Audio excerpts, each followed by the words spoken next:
പരിശുദ്ധ അമ്മ പ്രത്യക്ഷപ്പെട്ട ഈ പുണ്യഭൂമിയിൽ സാക്ഷ്യം പറയാൻ സാധിച്ചതിന് തിരുക്കുമാരന് 1000 നന്ദി പറയുന്നു.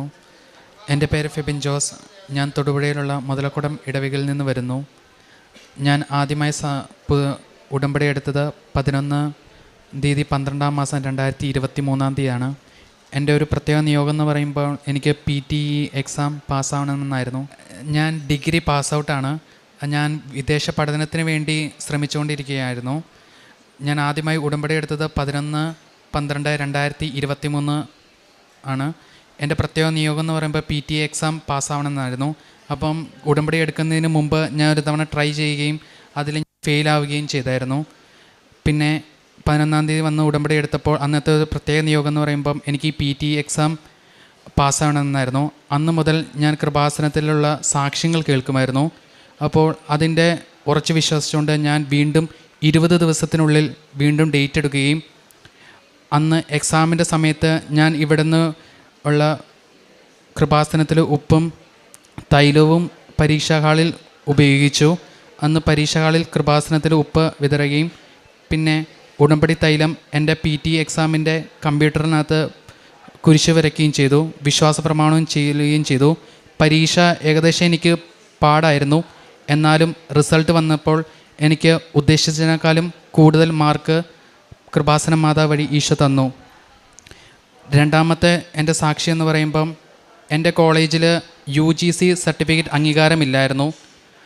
ഇത് കാരണം എനിക്ക് ഓസ്ട്രേലിയയിൽ വിവിധ യൂണിവേഴ്സിറ്റികളിൽ നിന്ന് എനിക്ക് റിജക്ഷൻ വരികയും ഈ സർട്ടിഫിക്കറ്റ് വാലിഡിറ്റി ഇല്ലെന്ന് അവർ പറയുകയും ചെയ്തു. ഇതെന്നെ പൂർണ്ണമായിട്ട് നിരാശനാക്കി. എനിക്ക് ഒന്നുകിൽ ഈ കോഴ്സ് പൂർണ്ണമായിട്ട് ഒഴിവാക്കിയിട്ട് വേറെ ഏതെങ്കിലും കോഴ്സ് പഠിക്കണമായിരുന്നു. അപ്പോൾ ഞാൻ 2024 26-ാം തീയതി 6-ാം മാസം ഈ നിയോഗം വെച്ച് പ്രത്യേകമായി ഉടമ്പടി എടുക്കുകയും അന്ന് ഞാൻ കൃപാസന മാതാവിനോട് സാക്ഷ്യപ്പെടുത്തിക്കൊള്ളാം എന്ന് നേരുകയും ചെയ്തു. അന്ന് തന്നെ എനിക്ക് ഓഫർ ലെറ്റർ കിട്ടുകയും എനിക്കാണെങ്കിൽ വീണ്ടും പ്രൊസീജിയേഴ്സ് ചെയ്യാനുള്ള കൃപ മാതാവ് വഴി ഈശോ തന്നു.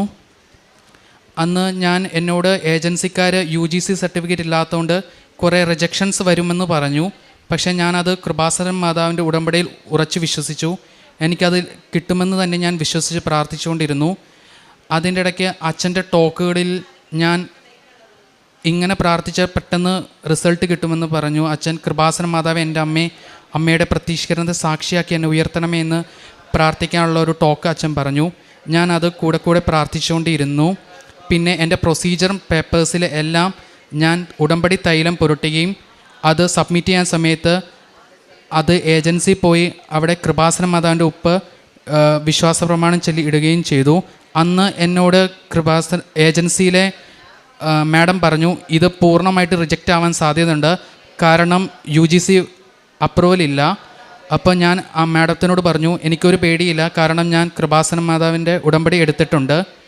അതിനുശേഷം ഞാൻ ഒക്ടോബർ 2-ാം തീയതി എൻ്റെ ചേച്ചി മുഖേന light and candle prayer request ഇട്ടു. ഒക്ടോബർ 2-ാം തീയതി തന്നെ കൃപാസന മാതാവ് വഴി ഈശോ എനിക്ക് വിസ അപ്രൂവലായി തന്നു. ഈ ജാനുവരി 28-ാം തീയതി ഞാൻ ഉപരിപഠനത്തിനായി ന്യൂസിലാൻഡിൽ പോവുകയാണ്. ഇന്ന് ഞാൻ മെയിനായിട്ട് വന്ന കാര്യം പറഞ്ഞാൽ എൻ്റെ കോളേജ് ഫസ്റ്റ് ബാച്ചും ലാസ്റ്റ് ബാച്ചും എൻ്റേതായിരുന്നു. അപ്പോൾ UGC അപ്രൂവലും ഇല്ലായിരുന്നു, സർട്ടിഫിക്കറ്റിന് ഒരു വാല്യൂ ഇല്ല. പക്ഷേ ഞാൻ 4-5 കോളേജിൽ അപ്ലൈ ചെയ്തപ്പോൾ തന്നെ അവർ റിജക്റ്റ് ആക്കി വിട്ടു ഈ UGCയുടെ കാര്യം പറഞ്ഞ്.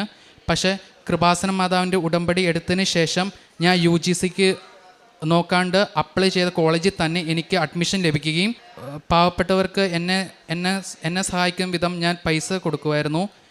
അതുപോലെ ഞാൻ പാവപ്പെട്ടവർക്ക് ഭക്ഷണങ്ങൾ വിതരണം ചെയ്യുമായിരുന്നു.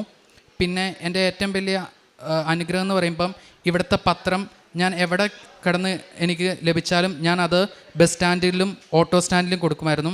കാരണം എൻ്റെ ഇടവക ഒരു തീർത്ഥാടന കേന്ദ്രമായിരുന്നു, മുതലക്കുടം ഇടവക.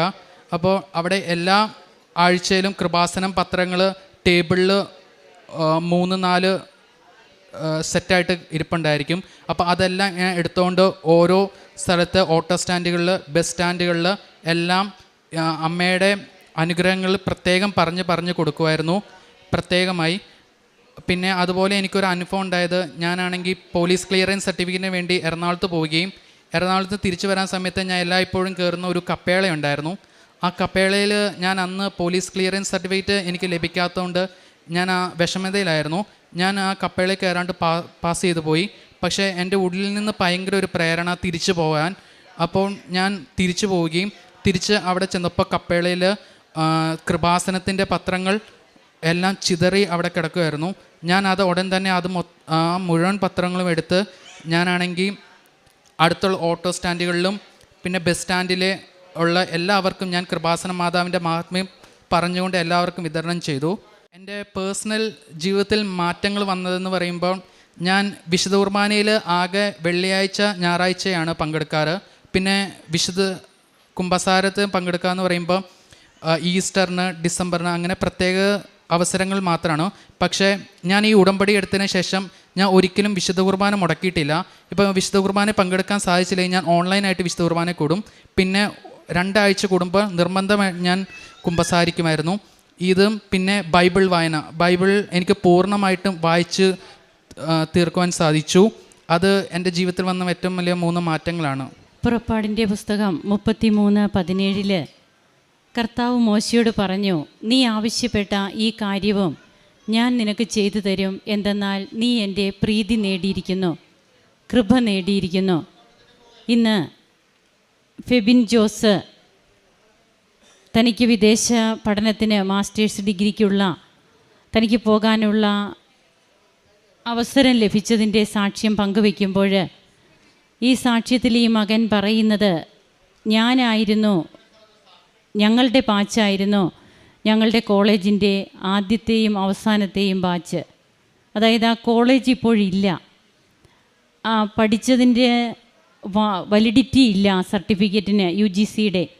അപ്പോഴിങ്ങനെയുള്ള ഒരവസരത്തിൽ താൻ കൊടുത്ത ആപ്ലിക്കേഷനൊക്കെ തനിക്ക് റിജക്ഷനായിട്ടാണ് വന്നത്. മെഡിക്കൽ ഫീൽഡിൽ പഠിച്ച ഒരു മകനാണ്. അപ്പോൾ പിന്നീട് തനിക്ക് ഒരു സർട്ടിഫിക്കറ്റിൻ്റെ വാലിഡിറ്റിയോ ഇതൊന്നും തൻ്റെ കരങ്ങളിലില്ല, തനിക്കിത് യാതൊരു രീതിയിലും ലഭിക്കില്ല, കോളേജ് പോലും ഇല്ലാത്ത അവസ്ഥ. അപ്പോഴാണ് ഇവിടെ തിരുവചനം പറയുന്നത് പോലെ, നീ എൻ്റെ പ്രീതി നേടിയിരിക്കുന്നു, നീ ആവശ്യപ്പെട്ട ഈ കാര്യവും ഞാൻ നിനക്ക് ചെയ്തു തരുമെന്ന് കർത്താവ് മോശയോട് പറയുന്നത്. മോശയെ എത്രമാത്രം ദൈവം സ്നേഹിച്ചു. ദൈവത്തിൻ്റെ ഭവനത്തിൽ സേവകനായിട്ട് മോശ എങ്ങനെ വ്യാപരിച്ചു, ഇതൊക്കെ തിരുവചനത്തിൽ വളരെ വ്യക്തമായിട്ട് നമുക്ക് വായിക്കുവാൻ കഴിയും. തൻ്റെ ജീവിതത്തിൽ തനിക്ക് വന്ന മാറ്റങ്ങൾ, ആ മാറ്റങ്ങളിലൂടെ പിന്നീട് കൃപാസന പത്രം, അതായത് അത് തൻ്റെ ഒരു പ്രേക്ഷിത പ്രവർത്തനത്തിൻ്റെ വളരെ തീക്ഷ്ണതയോടെ താൻ ചെയ്യുന്ന ഒരു കാര്യമായിട്ടാണ് ഫെബിൻ ഇവിടെ പറഞ്ഞത്. എവിടെയൊക്കെ കൃപാസന പത്രം ഒറ്റപ്പെട്ട് കിടക്കുന്നോ അതൊക്കെ ഞാൻ എടുക്കുമായിരുന്നു. ബണ്ടിൽ കണക്കിന് കൃപാസന പത്രം എനിക്ക് കിട്ടുമായിരുന്നു. ഞങ്ങളുടെ ഇടവക ദേവാലയം തീർത്ഥാടന കേന്ദ്രമാണ്. അപ്പോൾ നാം ഒന്ന് ചിന്തിക്കണം, നാം ഈ കൊണ്ടുപോകുന്ന കൃപാസന പത്രം നാം എവിടെയെങ്കിലുമൊക്കെ ഇങ്ങനെ ഉപേക്ഷിക്കുന്നുണ്ടോ? ഉപേക്ഷിച്ചാൽ നാം അമ്മയെ, അതായത് ഇതിനു മുമ്പൊക്കെ സാക്ഷ്യത്തിൽ പറയാറുണ്ട്, അമ്മയുടെ പത്രം ചുമക്കുകയാണ്, അമ്മയെയാണ് ഞാൻ ചുമക്കുക, അമ്മ എന്നെയും ഓർക്കണമേ എന്നൊക്കെ പറയുന്ന സാക്ഷ്യങ്ങൾ കൃപാസനത്തിൽ പറഞ്ഞിട്ടുണ്ട്.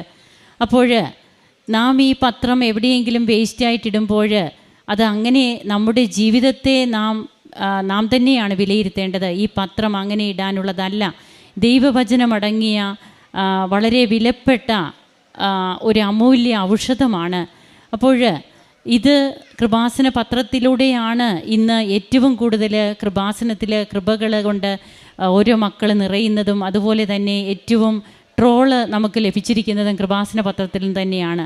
അപ്പോഴെവിടെ നമുക്ക് ഏറ്റവും കൂടുതൽ നമ്മെ താഴ്ത്തി പറയാൻ ആഗ്രഹിക്കുന്നുവോ അത് ദൈവം ഏറ്റവും ഉയർത്തുമെന്നുള്ളത് ഇന്ന് കൃപാസന പത്രത്തിലൂടെ തന്നെ നാം കേട്ടുകൊണ്ടിരിക്കുന്ന അനുഭവങ്ങളിലൂടെ നമുക്ക് വ്യക്തമാകും. അങ്ങനെ തൻ്റെ ഒരു നിയോഗമായിട്ട് ഈ മകൻ എടുത്തു. എവിടെയൊക്കെ കൃപാസന പത്രം കിട്ടിയാലും അതെല്ലാം താൻ കളക്ട് ചെയ്ത് വീണ്ടും അത് എത്തിക്കേണ്ടവരുടെ കൈകളിൽ, എത്തേണ്ടവരുടെ കൈകളിൽ എത്തിച്ചിട്ടേ താൻ പോവുക ഉണ്ടായിരുന്നുള്ളൂ.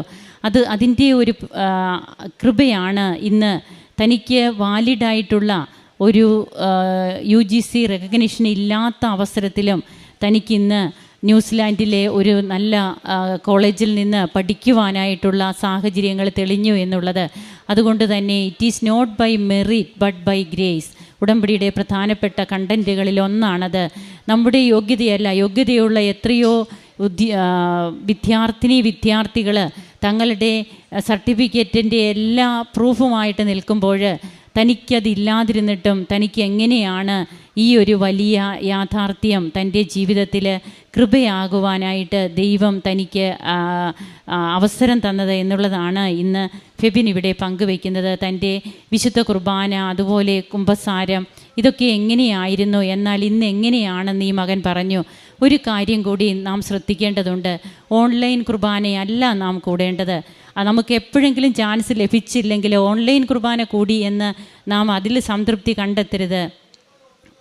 നാം കൂടേണ്ടത് വിശുദ്ധ കുർബാനയിൽ നാം ഈശോയുടെ തിരുശരീര രക്തങ്ങൾ സ്വീകരിച്ചു കൊണ്ടുള്ള വിശുദ്ധ കുർബാന അർപ്പണമാണ്. അതിലാണ് നാം പങ്കെടുക്കേണ്ടത്. അങ്ങനെ തനിക്ക് ഇന്ന് ലഭിച്ചിരിക്കുന്ന തൻ്റെ കൃപകൾക്ക് ഈ മകൻ നന്ദി പറയുമ്പോൾ നമുക്കും കരങ്ങളടിച്ച് ഈശോയ്ക്കും അമ്മയ്ക്കും നന്ദി പറയാം. യേശുവേ നന്ദി, യേശുവേ സ്തുതി, യേശുവേ ആരാധന. അത്യപൂർവ ദൈവാനുഭവങ്ങൾ ഇനി നിങ്ങൾക്കും സ്വന്തം. ഈ യൂട്യൂബ് ചാനൽ ഇതുവരെ സബ്സ്ക്രൈബ് ചെയ്തിട്ടില്ലെങ്കിൽ ഇപ്പോൾ തന്നെ സബ്സ്ക്രൈബ് ചെയ്യുക. ഈ വീഡിയോ ഇപ്പോൾ തന്നെ നിങ്ങളുടെ സുഹൃത്തുക്കൾക്ക് ഷെയർ ചെയ്തുകൊണ്ട് കർത്താവിൻ്റെ പ്രേക്ഷിതരാകുക.